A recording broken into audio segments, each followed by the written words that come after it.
Hi foodies, we have made it to Saturday. I just wanted to start this video with some sparkling wine to say cheers to you. Thank you so much for watching these videos and making your way through the week of wine pairings with me. Cheers foodies. I think it would be a really fun idea to pair all 6 of the wines that we had throughout the week with the food that I got tonight. Yes, that sounds brilliant.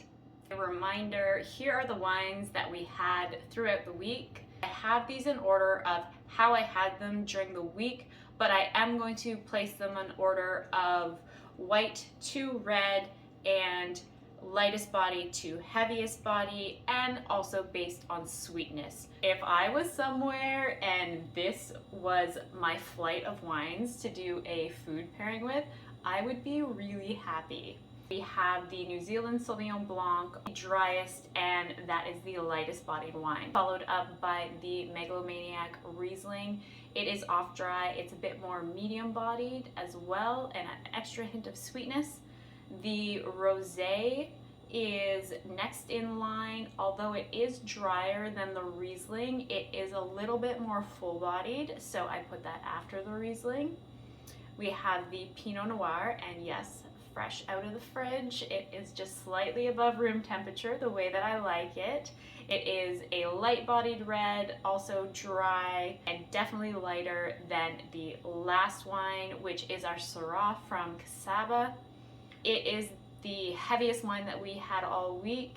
You wouldn't want to have it at first. It would basically just overwhelm your palate at the start, and it would really throw off the taste of the rest of the wine. We are going to end it with the bubbles because bubbles go with everything.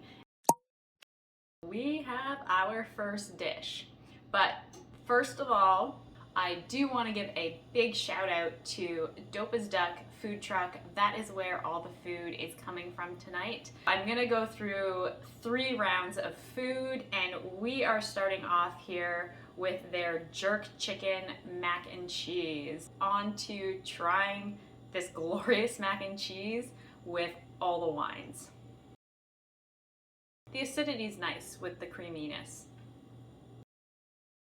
Oh, that is fire with the Riesling.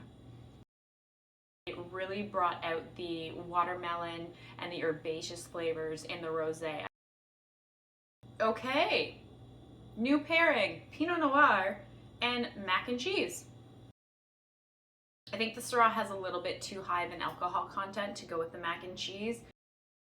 I took a sip of the bubbles first, cleanse my palate. It really brought out the flavors of the jerk chicken and the mac and cheese. That was awesome.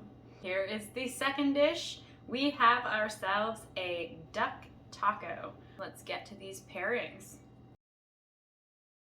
At the end, I found it really brought out the herbs in the food. That one was great. The food really took down the sweetness of the Riesling, and the acidity met the components of the food really well. I'm just getting a bit of harshness at the end, and then particularly with the pickled flavor. Ooh. I think the pico de gallo and the pickled veggies are just throwing off any red grape based wines. Ooh, yeah. Nope, that's terrible with Syrah. Yeah, that's a match made in hell. There's too much spice, there's too much going on in the duck taco. Plus, this is a bit of a higher alcohol Syrah, so that made it extremely harsh and astringent. Fantastic match with the fattiness of the duck, the pickled veggies, and the pico de gallo, so the spiciness, either bubbles or Riesling, and you're good to go with the duck tacos. Stay away from that Syrah. We are on to the third round, and it is something sweet. This here is actually a churro donut. Here I go. because the Sauvignon Blanc is bone dry. That's what really cut the fattiness of the churro donut. Move over Sauvignon Blanc. It just paired beautifully with this Riesling. It toned down the sweetness of the Riesling, and the Riesling really toned down the fattiness and oiliness of the donut. Again, acidity in the rosé meeting the fattiness of the churro donut.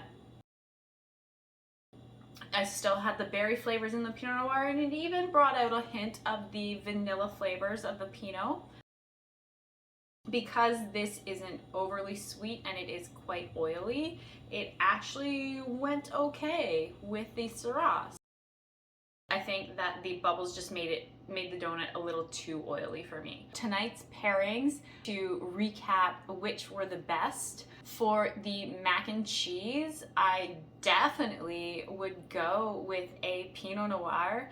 That one was very shocking to me. It ended up being a great pairing. As for the duck taco, I found that sip of the bubbles, which cleansed my palate, really brought out the flavors. Lastly, the Riesling and the churro donut definitely was outstanding. Minerality and the acidity in the Riesling really toned down the oiliness of the churro donut and met the sweetness of the caramel sauce. That wraps up all the recommendations based on all the food that I had tonight. It was super fun to go through each of the wines, to have 6 wine pairings with 3 different dishes. If you haven't done this before, you can do your own at-home wine pairing. Just go for it. It really helps you learn, and you get to experience so many different flavors.